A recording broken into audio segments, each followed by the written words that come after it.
प्रभु यीशु मसीह के नाम में आप सभी को जय मसीह की रविवार की आराधना में होली जीसस मिशन आप सभी का स्वागत करता है। आइए हम पिछले रविवार लॉकडाउन से पहले हमने भजन संहिता 17 अध्याय का 1 से लेकर 8 पद तक पढ़ा था। आज हम लोग उसके आगे भजन संहिता 17 अध्याय का ही 9 से लेकर 15 पद तक पढ़ेंगे। आप सभी भी हमारे साथ पढ़ेंगे। उन दुष्टों से जो मुझ पर अत्याचार करते हैं, मेरे प्राण के शत्रुओं से जो मुझे घेरे हुए हैं, उन्होंने अपने हृदयों को कठोर किया है। उनके मुंह से घमंड की बातें निकलती हैं। उन्होंने पग पग पर हमको घेरा है। वे हमको भूमि पर पटक देने के लिए घात लगाए हुए हैं। वह उस सिंह के समान है जो अपने शिकार की लालसा करता है और जवान सिंह के समान घात लगाने में स्थानों में बैठा रहता है। उठ हे यहोवा, उसका सामना कर और उसे पटक दे। अपनी तलवार के बल से मेरे प्राण को दुष्ट से बचा ले। अपना हाथ बढ़ाकर हे यहोवा, मुझे मनुष्यों से बचा, अर्थात संसारी मनुष्यों से जिनका भाग इसी जीवन में है और जिनका पेट तू अपने भंडार से भरता है। वे बाल बच्चों से संतुष्ट हैं और शेष संपत्ति अपने बच्चों के लिए छोड़ जाते हैं। परंतु मैं तो धर्मी होकर तेरे मुख का दर्शन करूंगा। जब मैं जागूंगा तब तेरे स्वरूप से संतुष्ट होऊंगा। प्रभु का धन्यवाद हो। इस वचन के पढ़े और सुने जाने पर प्रभु आप सबको आशीष दे। सच में हम इसके 15वीं आयत को देखेंगे, जहाँ पर इस प्रकार से लिखा हुआ है कि परंतु मैं तो धर्मी होकर तेरे मुख का दर्शन करूंगा। जब मैं जागूंगा तब तेरे स्वरूप से संतुष्ट होऊंगा। सच में प्रियो, इस समय जो महामारी का दौर चल रहा है, हम उस परमेश्वर का धन्यवाद करते हैं कि उसने हमारी कलीसिया सहित, हमारे घराने सहित हम सबको बचा कर रखा है। इसके लिए हम अपने परमेश्वर का कोटि कोटि धन्यवाद करते हैं और हम आप सबसे भी यही आशा करते हैं कि प्रभु आप सबको इन समयों में बचा संभाल कर रखे। आइए हम सब अपनी आंखों को बंद करेंगे और हम प्रार्थना में जाएंगे। Hallelujah, hallelujah, hallelujah. पिता परमेश्वर, हम आपका धन्यवाद करते हैं आज के सुंदर दिन के लिए प्रभु जो आपने हमें दिया है। हम आपका धन्यवाद करते हैं आपके उस प्रेम के लिए पिता परमेश्वर जो आपने हमसे किया है।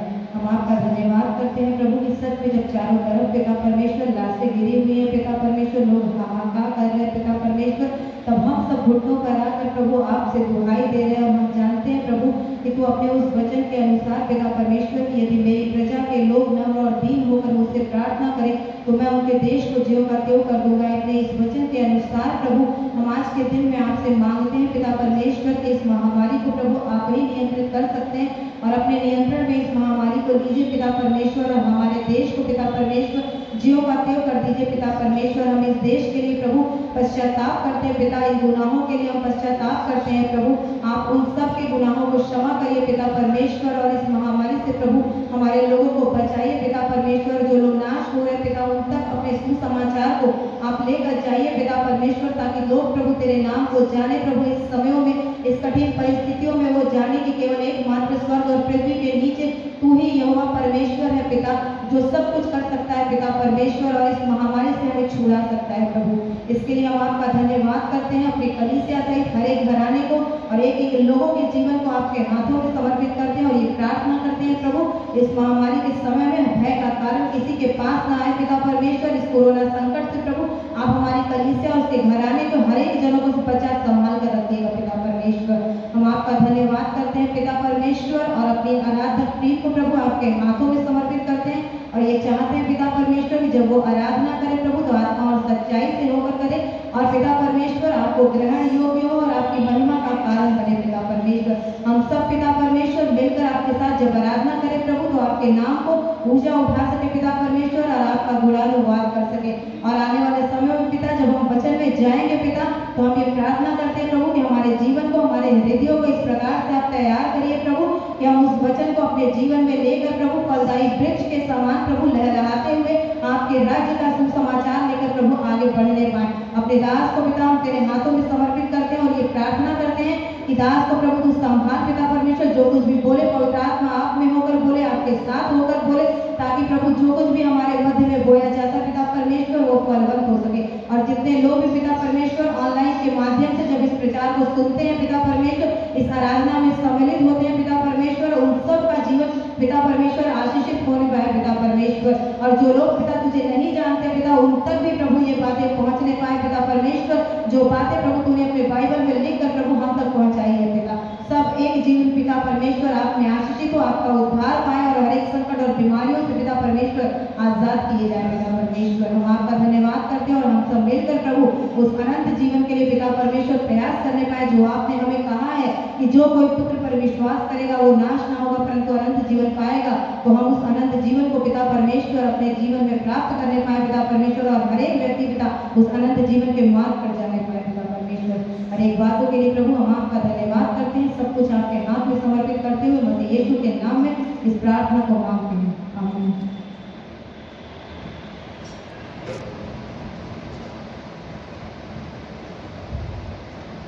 मैंने ढूंढा ये सारा जहां, तेरे जैसा ना कोई मिला।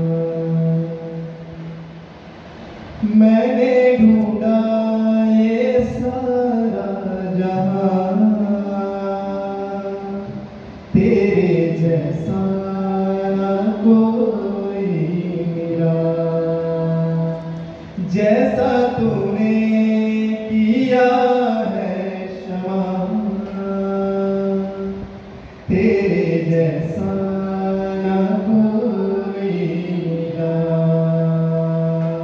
मैंने ढूंढा ये सारा जहां, तेरे जैसा ना कोई मिला। मैंने सोचा ये सारा जहां, तेरे जैसा ना कोई मिला।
जैसे तूने किया है क्षमा, तेरे जैसा ना कोई मिला। हसरत को पूरी तूने किया है, जो कुछ भी मांगा वो तूने दिया है। हसरत को पूरी तूने किया है, जो मैंने मांगा वो तूने दिया है। तेरे सनों मेरी जिंदगी को तूने, मेरा हर एक बोझ तूने लिया है। तेरे सनों मेरी जिंदगी को तूने, मेरा हर एक बोझ तूने लिया है। मेरी खुशियों की तूने बहा, तेरे जैसा ना कोई मिला। मेरी खुशियों की तूने बहा, तेरे जैसा ना कोई मिला। मैंने ढूंढा ये सारा जहां, तेरे जैसा ना कोई मिला। जैसा तूने किया है क्षमा, तेरे जैसा ना कोई मिला। मैंने ढूंढा ये सारा जहां, तेरे जैसा ना कोई मिला। जैसे तूने किया है क्षमा, तेरे जैसा ना कोई मिला। तेरे जैसा ना कोई मिला। तेरे जैसा ना कोई मिला। तेरे जैसा ना कोई मिला।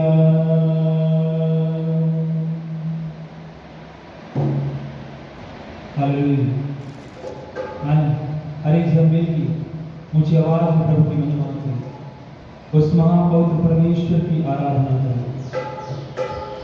तेरी ऊंची है शान मेरे बादशाह, तेरी ऊंची है शान मेरे बादशाह। ऊंचा है तेरा जलाल, ऊंचा है तेरा जलाल। आराधना आराधना करते हैं हम तेरी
धन्यवाद सर्वशक्तिमान पिता परमेश्वर, आपकी आराधना हो। आज के दिन प्रभु हम आपके नाम की आपके नाम की प्रशंसा, आपके नाम की बड़ाई हम सब करते हैं प्रभु। और आज के दिन प्यारे पिता परमेश्वर आपके नाम को और ऊंचा उठाते हैं प्रभु, और कहते हैं कि सच में यहोवा भला है, उसकी करुणा सदा की है। हे परमेश्वर, आप हमारे लिए सहायक और आप हमारी ढाल है पिता परमेश्वर। जैसे यरूशलेम के चारों ओर पहाड़ और पहाड़ियां हैं, वैसे यहोवा अपने लोगों के चारों ओर अब से लेकर सर्वदा तक रहेगा। हे परमेश्वर, हम आपका धन्यवाद करते हैं कि सिय्योन में आपकी स्तुति है। हे परमेश्वर, हम आपका धन्यवाद करते हैं कि आप स्तुतियों के सिंहासन पर विराजमान रहने वाले परमेश्वर हैं। आज के दिन की आराधना हम सब मिलकर चढ़ाते हैं प्रभु, और कहते हैं प्यारे पिता परमेश्वर कि आप महान हैं, आप धन्य हैं प्रभु, आप काफी हैं हमारे लिए प्यारे पिता। आप काफी हैं सारी परिस्थितियों को बदल देने के लिए, आप काफी हैं प्रभु जी सारी महामारियों और विपत्ति। प्रभु यीशु मसीह के मीठे और मधुर नाम में आप सभी को जय मसीह की। आज रविवार की आराधना में आप सभी का स्वागत करता हूं, और ये उम्मीद करता हूं कि आप सभी अपने अपने स्थानों में भले चंगे हैं और परमेश्वर से जुड़े हुए हैं। आइए आज की वचन में जाने से पहले हम प्रार्थना में चलेंगे। आइए अपने आंखों को बंद करेंगे, अपने सिरों को झुकाएंगे और उस सृजनहार परमेश्वर से हम प्रार्थना करेंगे। प्रभु यीशु मसीह, एक बार फिर से हम आपका धन्यवाद करना चाहते हैं आज के दिन के लिए प्रभु, कि आपने हमारे जीवनों को संभाला है प्रभु। आपने हमारे जीवनों में पिता परमेश्वर अपनी आशीषों को उंडेला है पिता परमेश्वर। इस कलीसिया के तमाम लोगों को पिता परमेश्वर आपने संभाला है, आपने अपनी सुधि दिया है परमेश्वर पिता, अपने पंखों की आड़ में आप छुपा के रखे हैं परमेश्वर पिता। इसलिए प्रभु जी हम आपका धन्यवाद करना चाहते हैं प्रभु। इस महामारी के समय में परमेश्वर पिता, इस कोरोना के प्रकोप के समय में पिता परमेश्वर, आपने हर एक जीवनों में पिता अपनी आशीषों को उंडेला है पिता परमेश्वर। इसलिए प्रभु जी हम आपका धन्यवाद करते हैं। हम धन्यवाद करना चाहते हैं पिता परमेश्वर, बीते दिनों में पिता परमेश्वर हर एक के जीवनों में अपनी आशीष को उंडेलने के लिए पिता परमेश्वर, और इस कलीसिया के हर एक व्यक्ति को नाम बेनाम पिता परमेश्वर तूने प्रभु जी संभाला, और महामारी से प्रभु जी कोरोना वायरस से बचा के रखा है प्रभु। इसलिए पिता परमेश्वर हम आपका धन्यवाद करना चाहते हैं। आज के वचन में प्रभु हम चाहते हैं प्रभु जी, जो वायदा तूने हमारे जीवन से किया है परमेश्वर पिता, अपने वचनों के द्वारा प्रभु उन वचनों को हमारे जीवनों में पिता परमेश्वर प्रभु जी जब बोया जाता है प्रभु, उसे आप फलवंत कीजिए यीशु मसीह के नाम में प्रभु जी, ताकि हम तेरे वचन को सुन करके परमेश्वर तेरी आशीष को प्राप्त करने वाले होने पाए। अपने हृदय से पिता परमेश्वर इस वचन को लगा करके परमेश्वर पिता अपने जीवन में इस वचन को अमल करके प्रभु तेरी आशीष को ग्रहण करने वाले होने पाए। हमें से हर एक के जीवन को आप ब्लेस कीजिए और होने दीजिए पिता परमेश्वर, तेरा वचन हमारे जीवन में कार्य करने पाए। प्रभु यीशु मसीह के नाम में होगा कि हम मांगते हैं, आमीन। हालेलुया। सो परमेश्वर का धन्यवाद हो आज के दिन के लिए कि उसने हमें आज का दिन दिया, और हमें से हर एक को उस परमेश्वर ने संभाला है। और मेरा ये विश्वास है कि इस कलीसिया के हर व्यक्ति को परमेश्वर ने संभाला है और अपनी सुधि दिया है। इसलिए मैं परमेश्वर का धन्यवाद करना चाहता हूँ। चारों तरफ अगर देखा जाए तो दुखमय माहौल है, कोई ऑक्सीजन के लिए परेशान है, कोई अपने परिवार में किसी को खो दिया, हर जगह आंसुओं का माहौल दिख रहा है। न्यूज चैनल्स में अगर आप देखेंगे तो हर जगह दुख की लहरें लोगों के जीवनों में है। लेकिन हम परमेश्वर का धन्यवाद करते हैं कि उसने इस कलीसिया को, पवित्र यीशु सेवकाई को, होली जीसस मिशन की टीम के लोगों को, कलीसिया के लोगों को, अन्य ब्रांच के लोगों को उसने संभाल के रखा है। इसलिए मैं परमेश्वर का धन्यवाद करता हूँ। और निरंतर मैं आप सभी के लिए प्रार्थनाओं में हूँ, और मैं चाहता हूँ कि आप भी अपने घरों में इस समय को इस्तेमाल करें, परमेश्वर के वचनों से जुड़े, परमेश्वर से जुड़े, उसके वचनों का मनन करें, अध्ययन करें और प्रार्थना में अपने जीवन को और आगे बढ़ाएं, ताकि यीशु मसीह जो दोबारा आने वाला है उसके लिए आप फल ला सकें। आइए आज के दिन मनन के लिए हम लोग देखेंगे दूसरा तीमुथियुस उसका 1 अध्याय उसके 7 पद को हम खोलेंगे। दूसरा तीमुथियुस उसका 1 अध्याय उसके 7 पद को हम देखेंगे आज के दिन। और इस वचन से आज के दिन मेरे प्रियो हम मनन करेंगे और देखेंगे कि परमेश्वर का वचन हमारे जीवन से इस पद के द्वारा क्या बातचीत करता है। दूसरा तीमुथियुस उसका 1 अध्याय उसके 7 पद में इस प्रकार से लिखा है, क्योंकि परमेश्वर ने हमें भय की नहीं वरन सामर्थ और प्रेम संयम की आत्मा दी है। हालेलुया। हम सभी ये जानते हैं कि आज के दिन कि जब हम प्रभु यीशु मसीह पर विश्वास करते हैं तो उस विश्वास के समय परमेश्वर हमारे जीवन में जो वायदा किया था पवित्र आत्मा देने का, उस सहायक को, उस पवित्र आत्मा को उसने हमारे जीवन में, हमारे शरीर के अंदर, हमारे मंदिर में उसने बसाया है। और यहाँ पे ये वचन ये इसी बात को प्रकाश डाल रहा है और इसमें लिखा है क्योंकि परमेश्वर ने हमें, अर्थात परमेश्वर हमें दे रहा है और परमेश्वर हमें क्या देना चाहता है और परमेश्वर हमें क्या दे रहा है, इसके बारे में यहाँ पे वर्णन किया हुआ है। और हमारे जीवन में आज के दिन अगर देखें तो आज के दिन हमारे जीवन में भय छाया हुआ है। हर जगह इस पृथ्वी पर देखा जाए, हर देश के लोगों के विषय में अगर बातचीत किया जाए, अगर देखा जाए तो आज के दिन लोगों के जीवनों में भय छाया हुआ है। उनके मन में कहीं ना कहीं भय का माहौल है कि अगर हम घर से बाहर निकलेंगे, वायु में कोरोना वायरस का प्रकोप आ चुका है, कहीं वो मेरे जीवन को प्रभावित न कर दे। लेकिन परमेश्वर का वचन हमसे क्या वायदा कर रहा है, इसमें लिखा है क्योंकि परमेश्वर ने हमें भय की नहीं, अर्थात अगर इस वचन को अगर हम तोड़ के पढ़ें तो उसको हम इस प्रकार से पढ़ सकते हैं क्योंकि परमेश्वर ने हमें भय की आत्मा नहीं दी है। हमें आज के दिन उत्साहित होने की जरूरत है और आनंदित होने की जरूरत है कि हमारे भीतर जो पवित्र आत्मा वास कर रहा है वो हमें भय नहीं देता है। हमारे भीतर जो पवित्र आत्मा वास कर रहा है वो हमें घबराहट नहीं देता है। हमारे भीतर जो पवित्र आत्मा वास कर रहा है वो पवित्र आत्मा हमें क्या देता है, इसमें लिखा है इस प्रकार से, सामर्थ्य, प्रेम और संयम की आत्मा दिया है। अर्थात हमारे अंदर जो पवित्र आत्मा आज के दिन मेरे प्रियो वास कर रहा है, उस पवित्र आत्मा के अनुसार अगर हम समझे तो परमेश्वर अपने पवित्र आत्मा के द्वारा हमें सामर्थ्य देना चाहता है। और हमें सामर्थ्य कैसे मिलती है, जब हम इस बात को जानते हैं कि हमारे अंदर प्रभुओं का प्रभु और राजाओं का राजा वास करता है, अर्थात पवित्र आत्मा वास करता है जो हमारे जीवन में अपनी सामर्थ्य को उंडेलता है। जब जब हम भय में रहते हैं, जब जब हम परेशानियों में रहते हैं, जब जब हम महामारी के उस परिस्थितियों में रहते हैं, तो उस समय वो हमारे जीवन में अपनी सामर्थ्य को उंडेलता है। जब हम उसके वचनों को पढ़ते हैं तो हम उसके सामर्थ्य को अपने जीवन में महसूस कर पाते हैं। और इसमें लिखा हुआ है प्रेम और संयम की आत्मा दिया है। वो परमेश्वर हमसे प्रेम करता है और इसीलिए मेरे प्रियो मेरा ये विश्वास है कि उसका प्रेम हमें आज के दिन बचाए हुए है। आज के दिन अगर हम कलीसिया के लोग अगर बचे हुए हैं, आज के दिन मसीही के लोग जो जितने भी लोग बचे हुए हैं तो वो उसके प्रेम के द्वारा बचे हुए हैं, क्योंकि परमेश्वर का प्रेम जो है वो अनोखा है और वो हमें हर एक महामारी से, हमें हर एक परेशानियों से बचाने की सामर्थ्य रखता है। लेकिन मेरे प्रियो इस महामारी के समय में हमें संयम भी रखने की जरूरत है। और ये जो सामर्थ्य है, ये सामर्थ्य परमेश्वर से मांगने की जरूरत है कि प्रभु तू हमें संयम दे, ताकि प्रभु हम लोगों के लिए मिल करके हम प्रार्थना कर सके।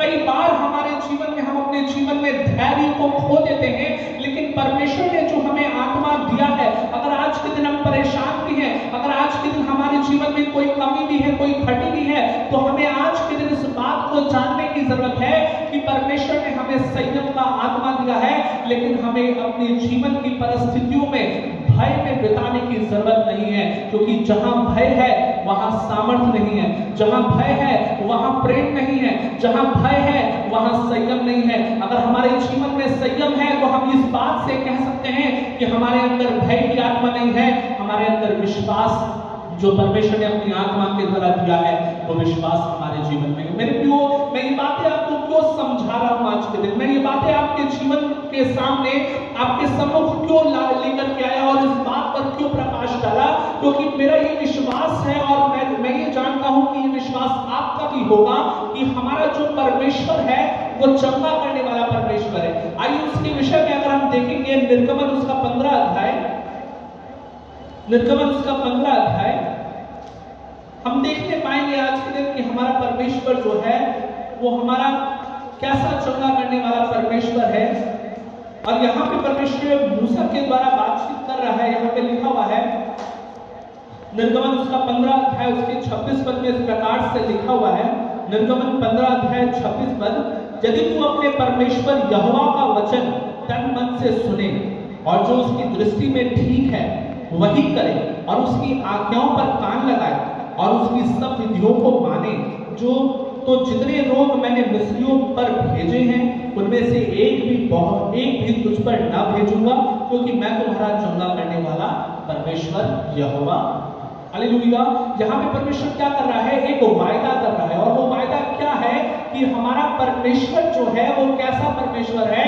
चंगा करने वाला परमेश्वर है। अगर आज के दिन हम परेशान हैं, अगर आज के दिन हम बीमारियों में हैं, तो वो परमेश्वर हमें बीमारियों की परिस्थितियों में छोड़ करके हमें अकेला नहीं जाने वाला है, परंतु वो हमारे जीवन का उपाय करने वाला परमेश्वर है, अर्थात हमारी बीमारियों को हमसे अलग करने वाला परमेश्वर है और हमारा चंगा करने वाला परमेश्वर है। और इसमें अगर हम देखें तो यहाँ पे एक बात लिखी हुई है, ये जो आज के दिन हम महामारी देख रहे हैं, इस महामारी के विषय में प्रकाशित वाक्य उसका 6 अध्याय वर्णन करता है कि परमेश्वर कहता है कि महामारियों के द्वारा इस पृथ्वी की 1/4 जनसंख्या का मैं नाश कर दूंगा।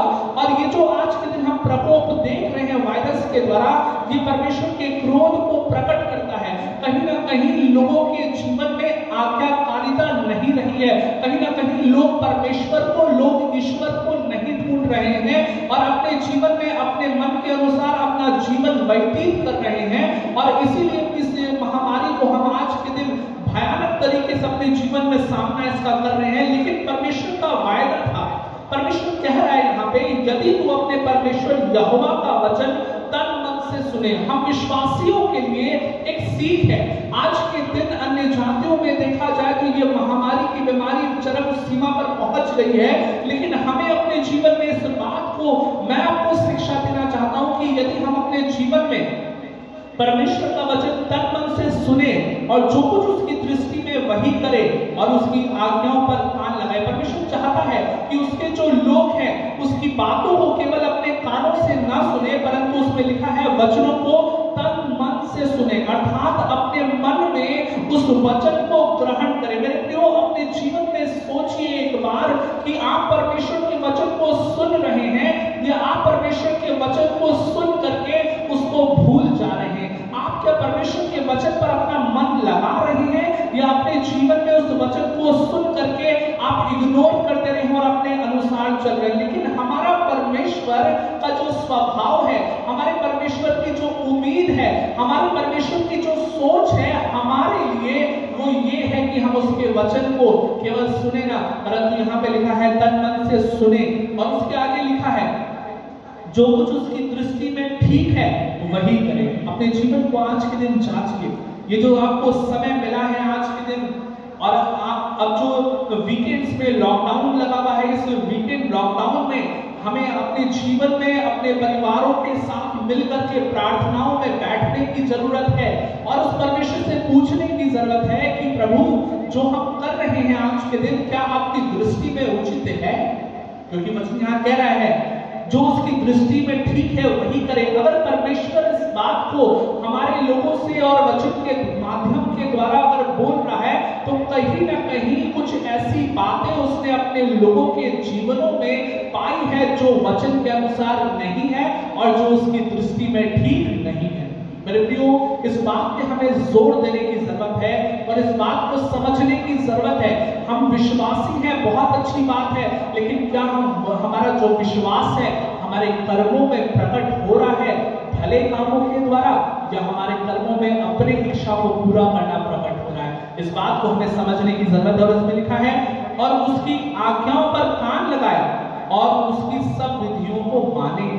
क्या करें? उसकी आज्ञाओं पर हमें क्या करने की जरूरत है? कान लगाने की जरूरत है। और जो भी विधि परमेश्वर हमें दे रहा है, और आज के दिन मैं आपको बताना चाहता हूं, हमारे जीवन में कोई विधि नहीं है, परंतु हमें आज के दिन कैसे चलना है? हमें विश्वास के अनुसार चलना है। और हमारा विश्वास आज के दिन प्रकट तभी होगा जब हम अपने जीवन में विश्वास के द्वारा अच्छे कामों को करेंगे, अपने परमेश्वर से अपनी बुलाहट को मांगेंगे, अपने परमेश्वर से पूछेंगे कि प्रभु आपकी दृष्टि में क्या मेरा चाल चलन ठीक है? आपकी दृष्टि में क्या मेरा जो स्वभाव है वो ठीक है? आपकी दृष्टि में मेरी आंखों की दृष्टि सही है? आपकी दृष्टि में मेरे मन के विचार सही है कि नहीं सही है? हमें इस बात को अपने परमेश्वर से पूछने की जरूरत है। और अगर हम ऐसा करेंगे तो परमेश्वर का एक वादा है, तो जितने रोग मैंने मिस्रियों पर भेजे हैं उनमें से एक भी तुझ पर न भेजो। क्या कह रहा है? जितने भी रोग मिस्रियों में भेजे थे परमेश्वर, उसमें से एक भी तुझ पर न भेजो। उस परमेश्वर का वादा है और वो परमेश्वर हमें नहीं चाहता है कि हम बीमारियों में पड़े।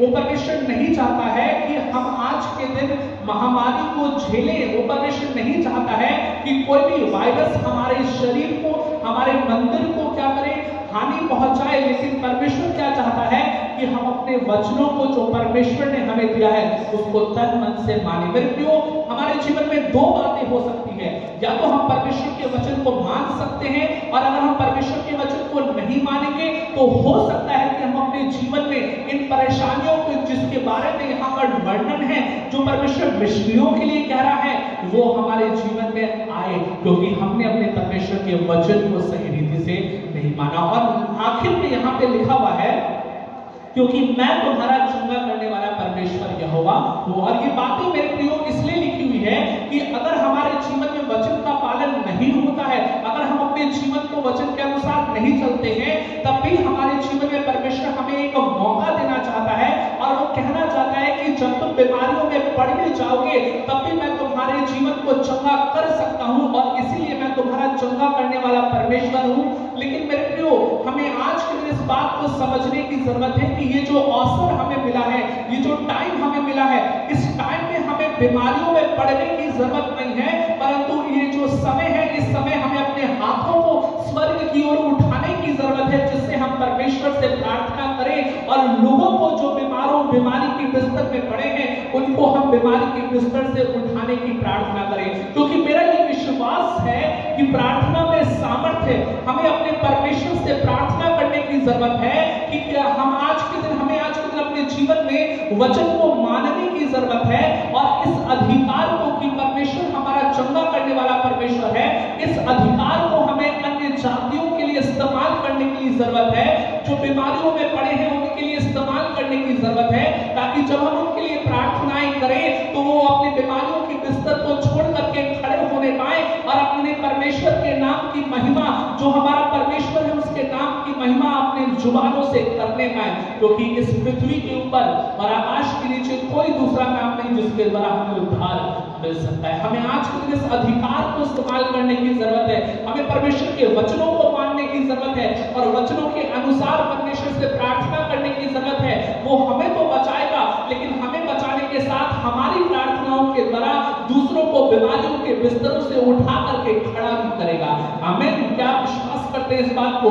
और मैं ये बात आपसे इसलिए कह रहा हूं क्योंकि परमेश्वर का वचन इस बात को प्रमाणित करता है। मैं केवल इस बात को अपने मन से, इस बात को आपके सम्मुख बांट नहीं रहा हूं, परंतु मेरा ये विश्वास है कि परमेश्वर जो कहता है वही परमेश्वर करता है। और यहाँ पे अगर हम देखें याकूब उसका 5 अध्याय में, याकूब उसके 5 अध्याय को अगर हम आज के दिन देखें तो उसमें लिखा हुआ है, याकूब उसका 5 अध्याय उसके 13 पद से अगर हम पढ़ेंगे तो उसमें लिखा हुआ है, इसके हेडिंग में अगर हम देखेंगे तो लिखा है प्रार्थना की शक्ति। अर्थात प्रार्थना में सामर्थ्य है, प्रार्थना में शक्ति है, और ऐसी शक्ति है जो हमारी परिस्थितियों को बदल सकती है। हालेलुया। प्रार्थना में मेरे प्रियो ऐसी शक्ति है जो हमारी परिस्थितियों को बदल सकती है। और शक्ति के बारे में परमेश्वर ने बताया कि मैं तुम्हारा चंगा करने वाला यहोवा हूं, मैं तुम्हारा चंगा करने वाला परमेश्वर हूं। हमारे परमेश्वर के पास ऐसी शक्ति है कि जब हम प्रार्थना करेंगे तो वो उस बीमारियों को, वो उस महामारी के प्रभाव को, वो उस प्रकोप को यीशु मसीह के नाम में होकर के नष्ट करेगा और हमें उन बीमारियों से, उन महामारियों से विजय दिलाएगा। कब? यहाँ पे लिखा हुआ है 13 पद में, यदि तुम्हें कोई दुखी है तो वह प्रार्थना करे। इस पद में याकूब उसका 5 अध्याय उसके 13 पद में लिखा है, यदि तुम्हें कोई दुखी है तो वह प्रार्थना करे। परमेश्वर जानता है कि लोग अपने जीवन में कभी न कभी दुखी परिस्थिति में, दुख की परिस्थिति में रहते हैं।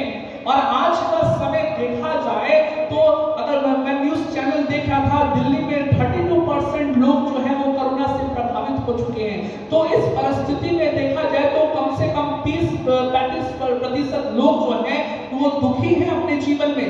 बाकी जो लोग हैं आज के दिन में वो भय के साथ जीवन बिता रहे हैं, उनके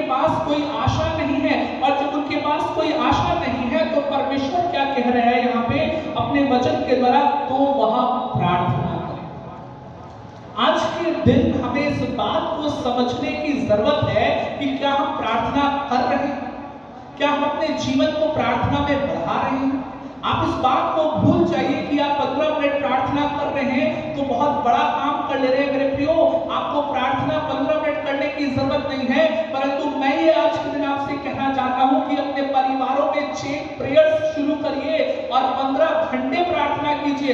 हर व्यक्ति कम से कम 2-2, 3-3 घंटे परमेश्वर के साथ समय बिताए, जिसके द्वारा एक बेदारी आने पाए और दुख का माहौल सुख में बदल दिया जाए। कदाचित रात में रोना पड़े, लेकिन जब हम नई सुबह को देखें तो हम खिलखिलाते हुए आनंद के साथ, धन्यवाद के साथ देखें कि हमारा परमेश्वर भला परमेश्वर है। लेकिन मेरे प्रियो, इन बातों को पाने के लिए हमें कुछ अपने जीवन में वचन को मानना पड़ेगा, और वो वचन क्या है? तो वह प्रार्थना करें। मेरा ये सवाल है, तो क्या आप प्रार्थना कर रहे हैं? बाइबल कह रहा है तो वह प्रार्थना करें। लेकिन मेरा ये सवाल है, इस दुख की घड़ी में क्या आप प्रार्थना कर रहे हैं?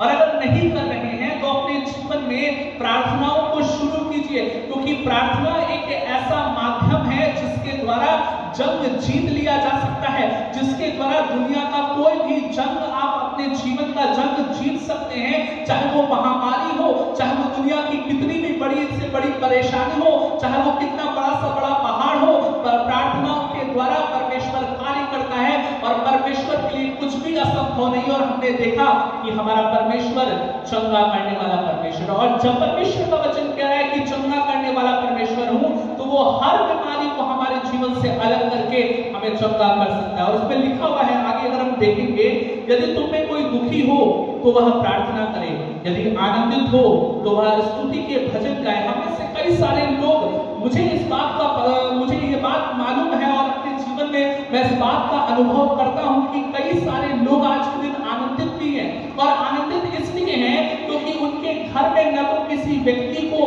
कोई भी प्रभाव झेलना पड़ा, न तो कोई बीमारी झेलनी पड़ी। और इस परिस्थिति में हमें क्या करने की जरूरत है? परमेश्वर से आनंद मनाने की जरूरत है, परमेश्वर का धन्यवाद करने की जरूरत है, और उसको धन्यवाद का बलिदान चढ़ाने की जरूरत है। अपनी आराधनाओं के द्वारा हमें आराधना करने की जरूरत है, उसको कहने की जरूरत है कि प्रभु, इस 2 सालों में हमने कई सारे लोगों के जीवन में वायरस के द्वारा प्रभाव को देखा, लेकिन परमेश्वर, मैं तेरा धन्यवाद करता हूं कि मेरे जीवन में वो प्रभाव नहीं दिख पाया। इसलिए हमें परमेश्वर को क्या करने की जरूरत है? धन्यवाद करने की जरूरत है, उसके भजन गाने की जरूरत है। और 14 पद इस बात का वर्णन कर रहा है यहाँ पे, यदि तुम्हें कोई रोगी है तो कलीसिया के प्राचीनों को बुलाए और वे प्रभु के नाम से उस पर तेल बनकर उसके लिए प्रार्थना करें। और यहाँ पे फिर देखा जाए कि अगर हम क्या है, बीमार हैं, अगर हमारे जीवन में बीमारी आ गई है, तो हमें आज के दिन क्या करने की जरूरत है? अपने कलीसिया के प्राचीनों को बुला करके, उनसे फोन करवा करके क्या करने की जरूरत है? प्रार्थना करवाने की जरूरत है, क्योंकि परमेश्वर के हृदय में, परमेश्वर के मन में प्राचीनों का महत्व है। और हम विश्वासियों को इस बात को सीखने की जरूरत है कि क्या हम परमेश्वर के प्राचीनों को, परमेश्वर के अगुवे को अपने जीवन में महत्व दे रहे हैं या नहीं दे रहे हैं। और यहाँ पे जो मुख्य बात है, वो मुख्य बात क्या है? उसके लिए प्रार्थना करें। और फिर अगर हम देखें तो क्या लिखा है? प्रार्थना करें। और 2 बातों में अगर हम इसको समझें तो यदि आप दुखी हैं तो प्रार्थना करें, यदि आप बीमार हैं तो प्रार्थना करें। अर्थात प्रार्थना का जो महत्व है वो इंसान के जीवन में कई बार और कई मायनों में, कई तरीकों से आप देख सकते हैं। 15 पद इसमें लिखा है, और विश्वास की प्रार्थना के द्वारा रोगी बच जाएगा। मेरे प्रियो, आज का दिन हमें इस बात को इस्तेमाल करने की जरूरत है, अपने जीवन में सुसमाचार का प्रचार करने की जरूरत है कि यीशु मसीह के नाम से अगर प्रार्थना की जाएगी, लोग उसके नाम पर विश्वास करेंगे, तो विश्वासी की प्रार्थना के द्वारा, विश्वास के प्रार्थना के द्वारा रोगी बच जाएगा। जो लोग आज के दिन मर रहे हैं, वो लोग आज के दिन बच जाएंगे और परमेश्वर उन पर अनुग्रह करेगा। और इसमें लिखा है, और प्रभु उनको उठाकर खड़ा करेगा उस बीमारी के बिस्तर से, उन प्रार्थनाओं के द्वारा। मेरे प्रियो, आज के दिन यदि आप प्रार्थना नहीं कर रहे हैं, आप अपने राज्य के लिए, अपने शहर के लिए, अपने गांव के लिए, अपने देश के लिए, इस पूरे विश्व के लिए अपने जीवन में प्रार्थना करना शुरू कर दीजिए। ये प्रभाव जो कोरोना वायरस का प्रभाव है, ये लोग इस प्रभाव को समझने पाए और इस प्रभाव को समझ करके लोग प्रभु यीशु मसीह के निकट में उसके सुसमाचार को समझ करके अपने जीवन में उस मृत्यु के डंक को दूर करके अपनी बीमारी के बिस्तर से खड़े होने पाए और प्रभु के नाम की स्तुति करने पाए आनंदित होकर के। और इसके आगे अगर हम देखें तो लिखा है, और यदि उसने पाप भी किए हो तो उनकी भी क्षमा हो जाएगी। परमेश्वर वचन वादा कर रहा है, क्या कह रहा है? यदि उन्होंने क्या किया है, पाप भी अगर उन्होंने किया हो तो उनकी क्षमा हो जाएगी। जब हम प्रभु यीशु मसीह के नाम से आते हैं, जब हम प्रभु यीशु मसीह के नाम को मानते हैं, उस पर ईमान लाते हैं और उसके नाम से हम प्रार्थना करते हैं, तो हमारे जीवन में अगर हम पाप भी करेंगे और हमारे जीवन में हमने पाप भी किए होंगे, तो हम सच्चे मन से अगर प्रभु के पास आएंगे तो वो परमेश्वर हमारा क्षमा कर देगा। मेरे प्रियो, यदि हमारे जीवन में कोई बीमारी है, कोई दुख है, अपने पापों का पश्चाताप कीजिए और परमेश्वर से कहिए कि प्रभु तू मुझे बता कि तेरी दृष्टि में क्या उचित है। उस परमेश्वर से पूछिए, अपने तन मन से उस परमेश्वर से बातचीत कीजिए और कहिए, प्रभु आज के दिन मैं चाहता हूं कि आप मुझसे बातचीत कीजिए ताकि मेरे पाप केवल क्षमा ना हो परंतु मेरे पाप मुझे पता भी चले, ताकि मैं उस पाप से अपने मन को फिराने पाऊं। मेरे प्रियो, हमें इस बात को समझने की जरूरत है कि पाप का बोध होना एक बड़ी सामर्थ है।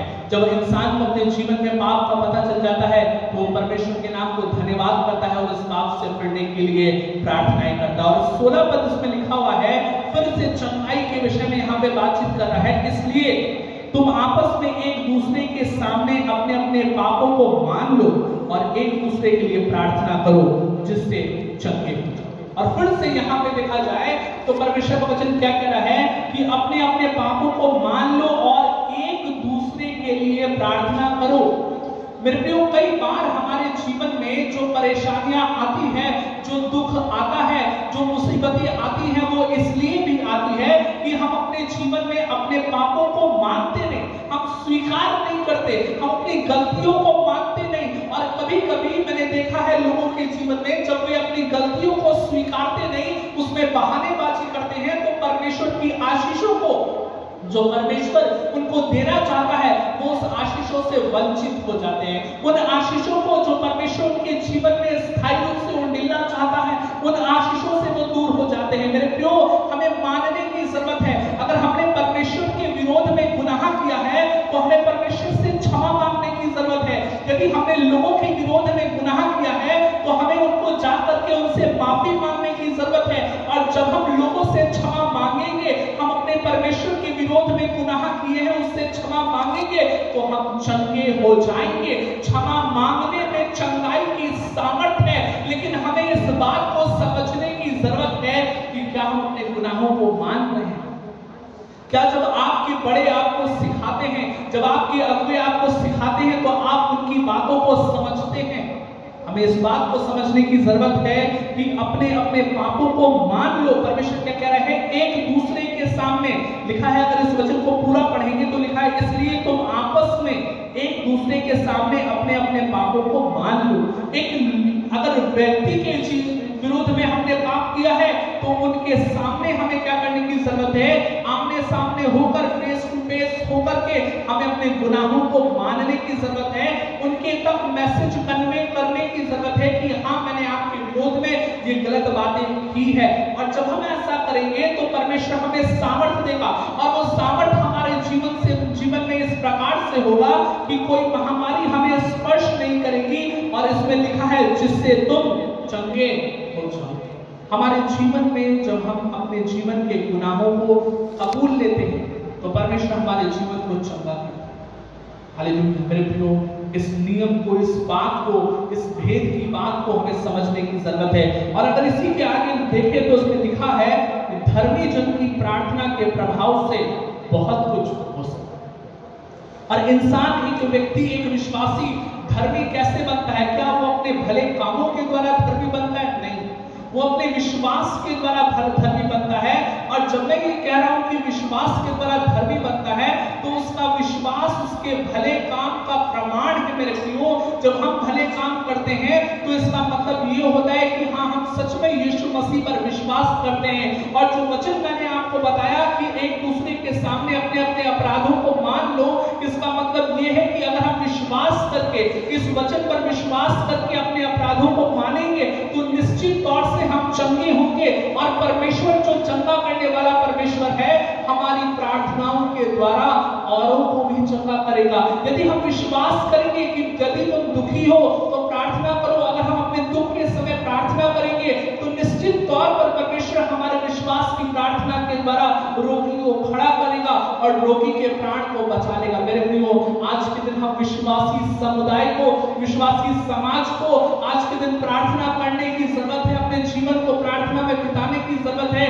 इस बात को केवल प्रचार के तौर पे ना ले, परंतु इस बात को अपने जीवन में लागू करें और अमल करें, क्योंकि जब आप इस बात को अपने जीवन में लागू करेंगे तो परमेश्वर की उस सामर्थ को देखेंगे जो वचन कहता है धर्मी जन की प्रार्थना के प्रभाव से बहुत कुछ हो सकता है, और आप उस बहुत कुछ को अपने जीवन में देखेंगे। लेकिन मेरे प्रियो, आपको इस बात को समझने की जरूरत है, वचन का पालन कीजिए, परमेश्वर से प्रार्थना कीजिए, वचन के अनुसार चलिए, अपने पापों की क्षमा परमेश्वर से मांगिए और अपने लोगों से मांगिए जिनके विरोध में आपने गुनाह किया है। तब आप चंगे हो जाएंगे और तब जब आप प्रार्थना करेंगे तो आपकी प्रार्थना के प्रभाव से बहुत कुछ हो जाएगा। बहुत कुछ पाने के लिए आपको अपने मन को बहुतायत से बदलना पड़ेगा। इस बात को अगर आप ध्यान देंगे तो आपके जीवन में परमेश्वर बहुतायत से आशीष देगा। आइए प्रार्थना में चलें। प्रभु यीशु मसीह, एक बार फिर से हम आपका धन्यवाद करते हैं, धन्यवाद करना चाहते हैं इस वचन के द्वारा आपने हमसे बातचीत की, धन्यवाद करना चाहते हैं तेरा वचन दो धारी तलवार से जोड़ता है, धन्यवाद करना चाहते हैं तू हमसे प्रेम करता है, धन्यवाद करना चाहते हैं कि तू बहुतायत से आशीष का देने वाला परमेश्वर, और धन्यवाद करना चाहते हैं कि तू हमारा परमेश्वर, चंगा करने वाला परमेश्वर है। और हमें विश्वास है प्रभु कि तू हमारे जीवन में कोई भी महामारी के प्रभाव को नहीं भेजेगा।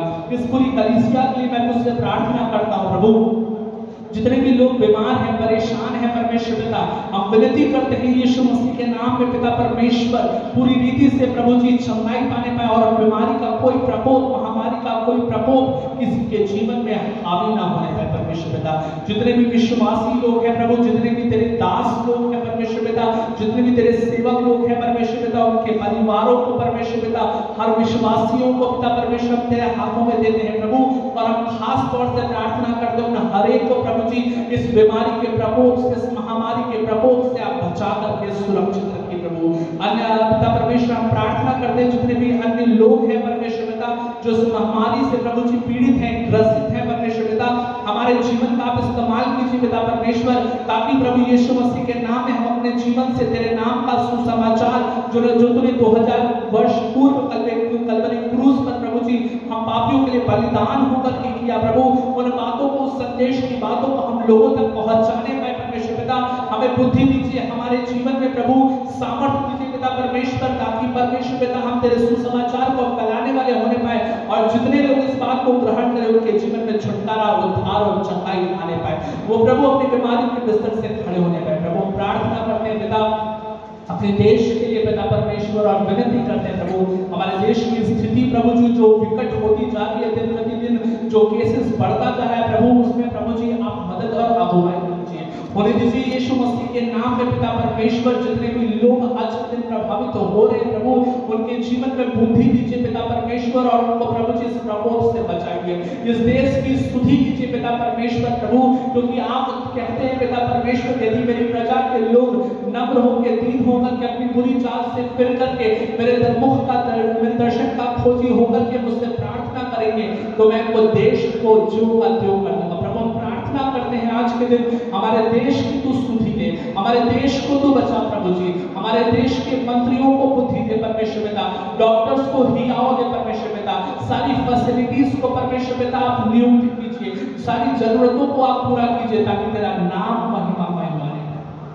हम चाहते हैं यीशु मसीह के नाम में इस देश को आप प्रभु के संभालिए प्रभु, क्योंकि प्रभु यदि इस देश को तू नहीं संभालेगा तो हमारे अंदर और किसी भी व्यक्ति के अंदर ये सामर्थ नहीं है ये देश बच जाए।